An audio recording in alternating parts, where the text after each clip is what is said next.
అనేక మంది కుటుంబాల్లో ఏడుపులు వినబడుతున్నాయి, అనేక మంది కుటుంబాల్లో వేదన కనబడుతుంది, అనేక మంది కుటుంబాల్లో హృదయంలో దుఃఖం కనబడుతుంది. బయటికి అయితే అందంగా కనబడుతున్నారు కానీ కుటుంబాల్లో శాంతి లేని పరిస్థితి, సమాధానం లేని పరిస్థితి, కుటుంబాలలో చీకటి ఏలుబడి చేస్తున్న పరిస్థితి.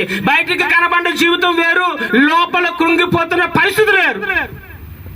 ఎలాగైతే ఆ చిన్న బిడ్డ తన తల్లి ఒడికి చేరిన తర్వాత తన ఏడుపు ఆపేశాడో, ఈరోజు మన కుటుంబంలో ఉన్న ప్రతి పరిస్థితి చక్కబడాలంటే, చీకటి పోవాలంటే, బంధకాలు తెగిపోవాలంటే, నీ హృదయ వేదన ఆనందంగా మార్చబడాలంటే నువ్వు చేరాల్సిన స్థానం ఒకటి ఉంది, నువ్వు తెలుసుకోవాల్సిన స్థానం ఒకటి ఉంది. దాన్ని తెలుసుకోగలిగితే, ఆ ఒడి నువ్వు చేరగలిగితే, ఆ మార్గంలోకి రాగలిగితే, ఈ రోజు వరకు దుఃఖములో ఉన్నావేమో, ఈ రోజు వరకు అశాంతిలో ఉన్నావేమో, ఈ రోజు వరకు సమాధానం లేదేమో, ఈ రోజు వరకు శాంతిని చూడలేదేమో, రాత్రులు ఒంటరిగా ఏడ్చే పరిస్థితి నీ జీవితంలో ఉందేమో, దాని అంతటిని కూడా నా దేవుడు